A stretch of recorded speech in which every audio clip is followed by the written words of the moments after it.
Welcome to The Explainer. Today, we're diving into what's basically the global language for massive construction projects, the set of rules that brings some order to some of the most complex things human beings ever built. I mean, just think about that for a second. The complexity is just staggering, right? You've got governments, you've got financiers, engineers, contractors, all from different countries, all with their own interests. How on earth do you get everyone on the same page and make sure the risks are handled fairly? Well, for a huge number of these projects, the answer lies with an organization called FIDIC. Now, that's a French acronym. It stands for the International Federation of Consulting Engineers. And for more than 100 years, their whole mission has been to create a standardized, trusted playbook to manage exactly this kind of chaos. So, how did this one organization become the absolute go-to for global construction? Well, its story, believe it or not, starts over a century ago. It all kicked off back in 1913, started by just 3 European countries. But the real game changer? That came in 1957, when they published their very first standard contract. And, funnily enough, it had a red cover, and that kind of started a tradition without them even realizing it. Fast forward to 1999, and FIDIC drops the modern Rainbow Suite, a whole family of color-coded contracts that pretty much changed the whole industry.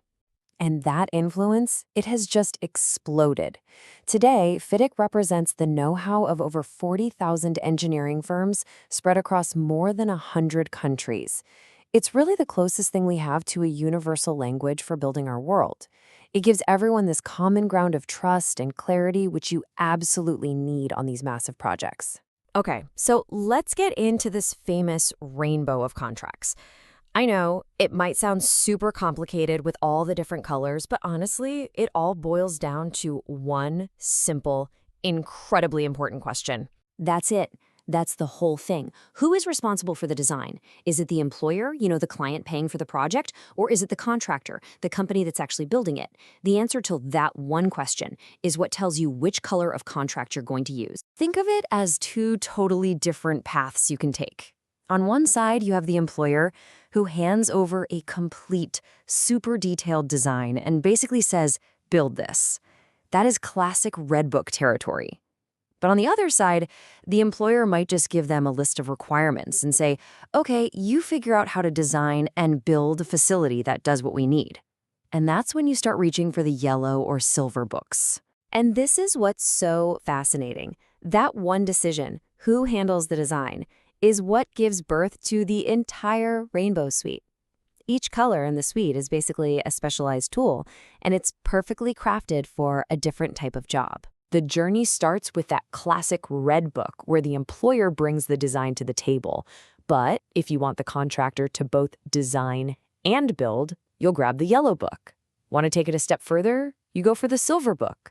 That's for turnkey projects where the contractor takes on almost all the risk to deliver a fully working facility for a fixed price. Super important when you need certainty. And the rainbow keeps going. You've got specialized options like the Gold Book, which even includes operating the thing for, say, 20 years, and the simple Green Book for smaller, more straightforward jobs. So here's the bottom line. It's not about which book is best. It's about which one is right for your job. Each color represents a totally different balance of risk, control, and responsibility between the employer and the contractor. And picking the right one at the very start, it's one of the most critical decisions you'll ever make on a project. But here's the thing. FIDIC isn't some ancient text that's set in stone. Not at all.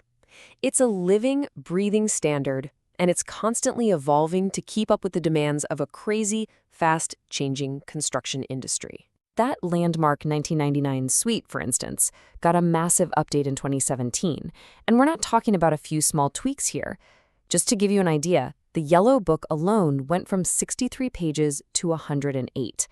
All of that extra material was about making things clearer, making them fairer, and just reflecting how projects are actually run in the real world today. And these updates, they weren't just about adding more paper. They were about a major shift in philosophy towards working together. For example, the engineer who runs the contract now has to act neutrally, like a referee, not just as the employer's agent. They added early warnings to force people to talk about problems before they blow up. And they even expanded the dispute board's job to focus on dispute avoidance, a small change in wording with a huge impact, all about stopping fights before they even start. And all of this really gets back to the core philosophy that drives every single FIDIC document, which this quote just nails. It's not about trying to dump all the risk on one side. It's about intelligently placing each risk with the party, whether it's the employer or the contractor, who's in the best position to actually manage and control it. That, right there, is the secret to a fair and successful contract.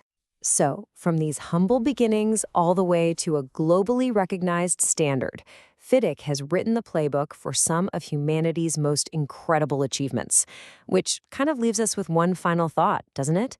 As our projects get smarter, greener, and way more complex, what are the new challenges going to be? And what will the next color in the FIDIC rainbow have to be to solve them?